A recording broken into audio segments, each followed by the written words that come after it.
తెలంగాణలో ప్రశ్నాపత్రాల వరుస లీక్లపై కాంగ్రెస్ పార్టీ నేతలు మండిపడ్డారు. 10వ తరగతి ప్రశ్నాపత్రాల లీకేజీపై హన్మకొండ డీఈఓ కార్యాలయం ఎదుట ఆ పార్టీ ఆధ్వర్యంలో ధర్నా చేశారు. క్వశ్చన్ పేపర్ల లీక్ ఘటనపై మంత్రివర్గ ఉపసంఘాన్ని ఏర్పాటు చేయాలని డిమాండ్ చేశారు. డీఈఓ కార్యాలయాన్ని ముట్టడించిన కాంగ్రెస్ పార్టీ నాయకులతో మా వరంగల్ ప్రతినిధి జితేందర్ మరింత సమాచారం అందిస్తారు. రాష్ట్రంలో వరుసగా 10వ తరగతి పరీక్ష పత్రాల లీకేజీపై ఎన్ఎస్యు ఆధ్వర్యంలో కాంగ్రెస్ పార్టీ ఆధ్వర్యంలో హన్మకొండ జిల్లా విద్యాశాఖ అధికారి కార్యాలయం ముందు భారీ ఎత్తున కాంగ్రెస్ శ్రేణులు ధర్నా నిర్వహించారు.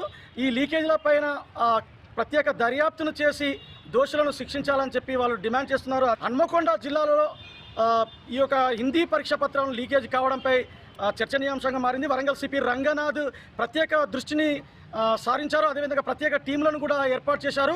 తను ప్రెస్ మీట్లో కూడా కొంతమంది పేర్లను కూడా ప్రకటించారు. ఈ క్రమం లోపల కాంగ్రెస్ పార్టీ ఆధ్వర్యంలో జరిగినటువంటి ధర్నా, అదేవిధంగా డిఓకు వినతి పత్రం కూడా సమర్పించారు. చెప్పండి, నిజంగా ఇలాంటి పరిస్థితులలో ఒకవైపు విద్యార్థులు ఆందోళన చెందుతున్నటువంటి పరిస్థితి, ప్రశ్నపత్రాలు లీకేజ్ జరుగుతున్నటువంటి పరిస్థితులలో మీరు ఏ విధమైనటువంటి కాంగ్రెస్ పార్టీ తరఫున ఏం చెప్పదలుచుకున్నారు?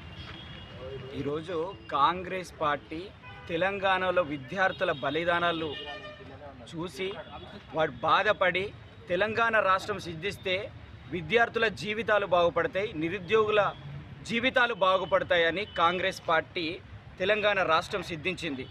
ఈ తెలంగాణ రాష్ట్రంలో ఇలాంటి ఇబ్బందులు జరుగుతూ ఉంటే మా జిల్లా అధ్యక్షులు నాయన్ రాజేందర్ రెడ్డి గారి ఆదేశాల మేరకు ఎన్ఎస్ఏ యూత్ కాంగ్రెస్ ఆధ్వర్యంలో ఈరోజు డిఈఓ ఆఫీస్ ముట్టడి కార్యక్రమం చేపట్టడం జరిగింది. మొన్న చూస్తే టీఎస్పీఎస్సీ లీకేజ్, ఈరోజు చూస్తే పిల్లల భవిష్యత్తుతోటి నిన్న ఒక ప్రశ్నపత్రం, ఇవాళ ఒక ప్రశ్నపత్రం, ఈ విధంగా లీకేజీల పర్వము తెలంగాణ రాష్ట్రంలో కొనసాగుతూ ఉంది. విద్యార్థుల భవిష్యత్తుతోటి ఏ చిన్న ఆడుకోవాలని చూసినా, నిరుద్యోగుల జీవితాలతో ఆడుకోవాలని చూసినా కాంగ్రెస్ పార్టీ సిద్ధంగా ఉంది. తెలంగాణ ప్రజల కోసం, తెలంగాణ నిరుద్యోగుల కోసం, తెలంగాణ విద్యార్థుల కోసం మేము పాటుపడడానికి సిద్ధంగా ఉన్నాం, మేము పోరాటానికి సిద్ధంగా ఉన్నామని కాంగ్రెస్ పార్టీ తరఫున డిమాండ్ చేస్తా ఉన్నాం. అంటే ఉమ్మడి వరంగల్ జిల్లాలో ఈ హిందీ పేపర్ లీక్ కావడం, అది సోషల్ మీడియాలో వైరల్ కావడం తెలంగాణ రాష్ట్ర వ్యాప్తంగా చర్చనీయాంశంగా మారింది. ఇలాంటి పరిస్థితులలో అంటే ఈ యొక్క విషయంలో అంటే ప్రైవేటు పాఠశాలల, కార్పొరేట్ పాఠశాలల యజమానుల ఆధ్వర్యంలో ఈ లీకేజ్ జరిగిందని, కొంతమంది వ్యక్తుల ప్రభావం వలన ఇదంతా జరిగిందని చెప్తున్నారు. దీనిపైన ఒక విద్యార్థి సంఘ నాయకుడిగా మీరు ఏం చెప్పదలుచుకున్నారు? తెలంగాణ రాష్ట్రంలో పేద విద్యార్థుల మీద పేద విద్యార్థుల మీద లేదు కేసీఆర్ గారికి. ఉన్నోళ్ళ కొడుకులకు, ఉన్నోళ్ళ పిల్లలే మంచిగా బాగుపడాలంటే కార్పొరేటెడ్ స్కూల్ని డెవలప్మెంట్ చేస్తాను తప్ప గవర్నమెంట్ స్కూల్ని, కాలేజ్ని ఎక్కడ డెవలప్మెంట్ చేస్తలేడు. దీని ద్వారా పేదోడే విద్యకు దూరం అవుతాడు. మళ్ళా ఈ ప్రశ్నపత్రాల లీకేజ్ వల్ల పేదోళ్ళే ఈ మానసిక వేదనకు గురై ఆత్మహత్యలకు పాల్పడే ధోరణి కనబడుతుంది. ఇప్పుడు చెప్పండి, అంటే ఏం కోరుకుంటున్నారు ఇలాంటి పరిస్థితులలో?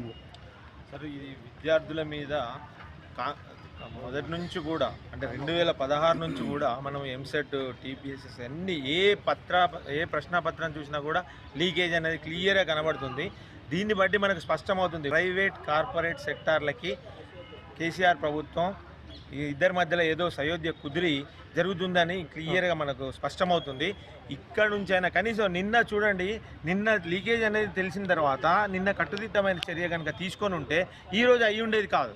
అంటే దీని మీద క్లియర్గా రేపు పొద్దున మళ్ళీ ఏంది, అరే రేపు కూడా పేపర్ ఎక్కడో లీకేజ్ అయితే మనకు వస్తుందిలే అనేటువంటి విషయం మనకు స్పష్టమవుతున్నది. ఆ విధమైన కట్టుదిట్ట చర్య ఖచ్చితంగా తీసుకోవాలి.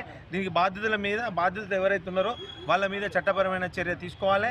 సబితా ఇంద్రారెడ్డి గారు విద్యాశాఖ నైతిక బాధ్యత